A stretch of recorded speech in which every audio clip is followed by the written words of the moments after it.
Agar atigi 5-10 tagina so'z videoingizni millionlab ko'rishga sabab bo'ladi deysa, bu so'zlar ustida soatlab sarflashga tayyor edingiz, to'g'rimi?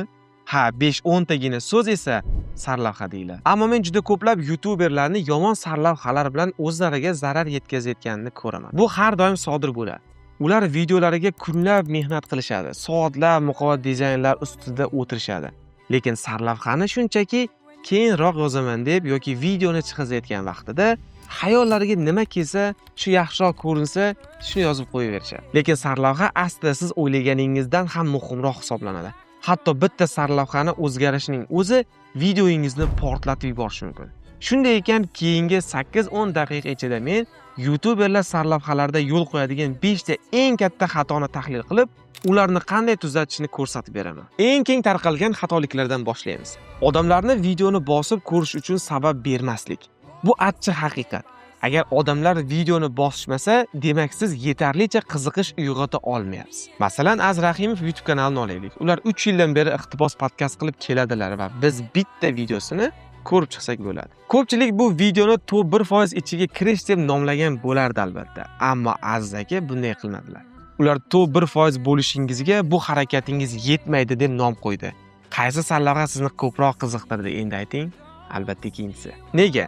Chunki u savol berishga bizni majbur qiladi. Shuncha harakat qilaman, nega 1% bo'la olmayman? Qanday harakat qilish kerak unda? O'zi 1% bo'lish uchun qanday harakatlar qilinadi?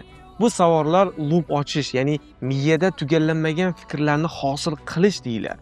Miyamiz esa bunday holatlarni yoqtirmaydi va shu sababli biz javobni bilish uchun videoni ko'rish ustiga bosamiz. Agar hech kim videoni bosmayotgan bo'lsa, demak sarlavhalar yetarlicha kuchli loop ochmayapti. Kuchliroq loop ochishning ko'p usullari bor. Men ularni to'plab bitta fayl qilib qo'ydim. Telegram kanalimga kirib, bemalol yuklab olishingiz mumkin. Navbat esa ikkinchi xatolikka allaqachon isbotlangan usullardan foydalanmaslik.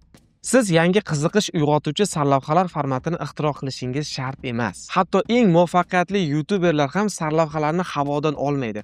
Ular ilgari millionlab ko'rish olib kelgan isbotlangan formatlardan ilhomlanishadi. Qanday qilib buni qilasiz? Avvalo outlierlarni aniqlashdan boshlaysiz. Ya'ni kanalda o'rtacha ko'rishlardan ancha yuqori ko'rish olgan videolarni topib chiqasiz. Buning uchun turli kontent yaratuvchilarning videolariga kirib, atrofidagi videolarga nisbatan sezilarli darajada ko'p ko'rilgan videolarni topasiz. Ammo bu ishni osonlashtirish uchun men VideoIQ kabi outlier topuvchi qo'shimcha platformalardan foydalanaman. Ayniqsa o'zimning sohamdagi outlierlarni topishda. VideoIQ bu videoni homiysi bo'lish mumkin edi, lekin u uchun bizga ko'proq obunachi kerak. Demak, nima qilishimiz kerak? Obuna bo'lishimiz kerak. Tezda qana hammamiz kirib, mana bu joydan obunani bosib qo'yamiz. Outlierni topgandan so'ng sarlavhalarni tahlil qilib, uning asosiy tuzilmasini ajratib olasiz. Masalan, Cold Queen degan youtuberning sarlavhalarini olaylik. Uning sarlavhalarini quyidagi formatlarga ajratishimiz mumkin. Men jasoratli ish qildim. I took bold action. Vaqt oralig'i. For a time frame. Natijasi this is what happened. Masalan, ustozim Abdusattor Abdurahimovning maqsad loyihasidagi bir video sarlavhasini ko'rib chiqaylik. Ushbu videoni sarlavhasiga qaraydigan bo'lsak, 30 kun 4:00 da uyg'ondim. Bu sarlavhani quyidagi formatlarga ajratib chiqishimiz mumkin. Sarlavhani ikkiga ajratib olingan. 30 kun bu qancha vaqtda bu natijaga erishgani bo'lsa, natijasi 4:00 da uyg'ondim kabi bo'lgan. Bu yerda egalik qo'shimchasi sifatida men degan so'zni ham qo'shdik mumkin. Qo'shmasangiz ham mana shunday yaxshi natija beradi va mazmun mohiyati yo'qolmaydi. Siz ham shu misollar kabi o'z videolaringizda ushbu uslublarni qo'llashingiz mumkin. Masalan, men bir oy davomida har kuni soat 4:00 da uyg'ondim. Natijasi mana shunday bo'ldi. Yoki bo'lmasam, men 1 yil vaqt davomida 5 ta passiv manbasini sinab ko'rdim. Nimadir sodir bo'ldi yoki mana bu narsa sodir bo'ldi. Demak, g'oyani tushundingiz. Sarlavhani yozishdan oldin avvaldan ishlangan formatlarni toping. Ularni tuzilmasini yaxshilab o'rganing va o'zingizga moslashtiring. Qarabsizki, natija tayyor. Uchinchisi, sarlavhalarda zerikarli so'zlardan foydalanish. Ba'zan bitta so'z yoki ibora sarlavhangizni bosish yoki butunlayga e'tibordan chetda qolish o'rtasidagi farqni belgilab beradi. Masalan, quyidagi ikki sarlavhani solishtiramiz.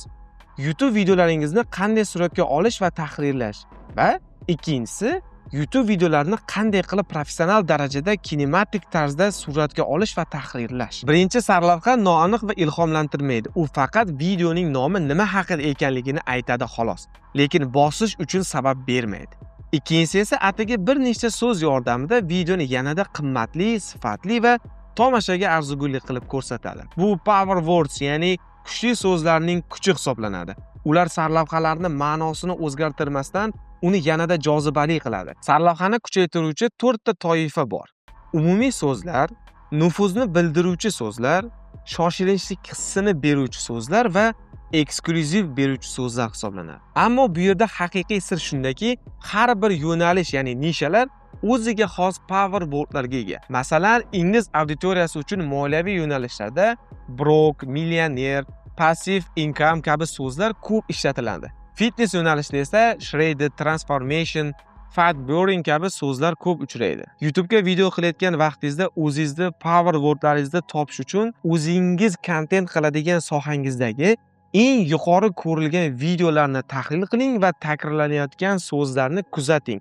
Ularni qayta ko'rishingiz kerak. 4-xatolik esa sarlavhada juda ham ko'plab so'zlarni ishtirok etishi. Esingizda tuting, sarlavhangiz bo'sh joyda ko'rinmaydi. U atrofida o'nlab boshqa videolar bor. Ularni har biri e'tiborli uchun raqobatlashadi. Agar sarlavhangizni o'qish yoki tushunish uchun uzoq vaqt olsa, tomoshabin ko'zi avtomatik tarzda osoniga qarab intilishni boshlaydi, ya'ni boshqa videolarga o'tib ketadi. Masalan, quyidagi ikki sarlavhani ko'rib chiqamiz.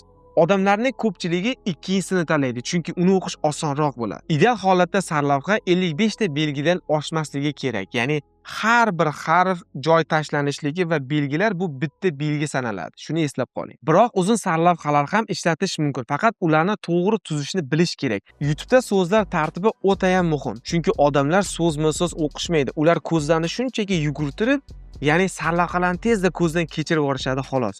Quyidagi ikkita bir xil sarlavhani variantini solishtirib ko'rsataman. Birinchi variantda odamlar sarlavhani tezda ko'zdan kechirsa, video nima haqida ekanligini anglamasligi mumkin. Ba'zi qurilmalarda esa videoni sarlavhasi ikkinchi qismini nuqtalar bilan kesib tashlaydi xolos. Bu esa eng qiziqarli joyini yo'qotadi degani. Shu sababli sarlavhani eng muhim joylardagi so'zini oldi tomonga joylashtirishingiz va sarlavhangizni asosiy ma'nosini hatto birinchi yarmida o'qilaganda ham tushunarli bo'ladigan qilib yozishingiz kerak. Va nihoyat 5-xatolik. Ishlamaydigan sarlavhalarga yopishib olish. Ba'zan eng yaxshi harakatlaringizga qaramasdan sarlavhalar baribir ishlamasligi mumkin. Bu muammo emas, muhimi uni o'zgartirishga tayyor bo'lish. Katta YouTuberlar ham buni tez qilishadi va men tez deganda haqiqatdan ham tez demoqchiman. Bu bo'lishi mumkin har soatda, har 30 daqiqada, eng ko'pi bilan nechadir soatda tez qilib turishni nazarda tutyapman. Tez bu bir hafta ichidagi tez emas. Sarlavhani o'zgartirish kerakligini qanday bilasiz? CTR degan ko'rsatkich bor, ya'ni click through rate.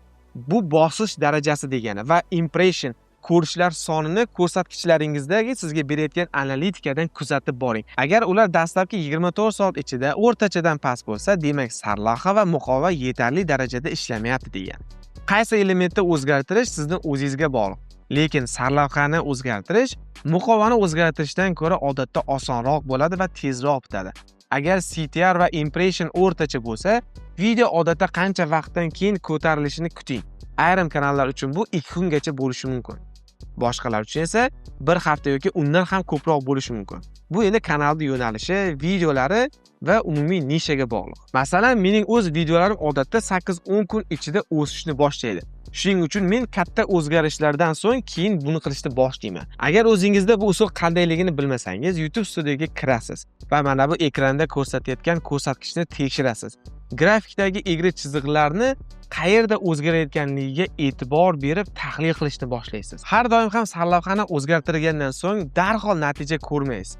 Ba'zan bunga bir necha hafta, undan ortiq ham vaqt ketishi mumkin. Ammo baribir bunga arziydi, chunki ba'zan videoni portlashi uning faqatgina to'g'ri sarlavha kerak bo'lishiga bog'liq bo'ladi. Agar bu videoni tomosha qilayotib, o'zingiz shu sarlavha xatolaridan birini yoki bir nechtasini qilayotganingizni anglab yetayotgan bo'lsangiz, bu ajoyib. Chunki bu shuni anglatadiki, siz o'rganishga, yaxshilanishga va rivojlanishga harakat qilyapsiz. YouTube bilan shug'ullanish albatta oson ish emas. Qanchalik chuqur kirib borsangiz, shunchalik ko'p narsani o'rganishingiz kerakligini tushunib boraverasiz. Ammo hammasini birdaniga o'zgartirishingiz shart emas. Har safar bittadan xatoni to'g'rilab boring. Kichik o'zgarishlar qiling.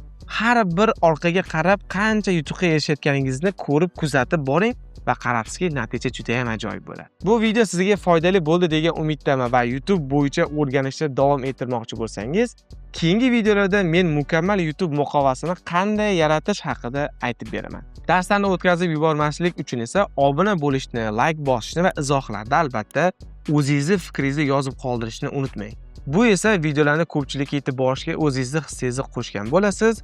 Keyingi videolarda esa ko'rishguncha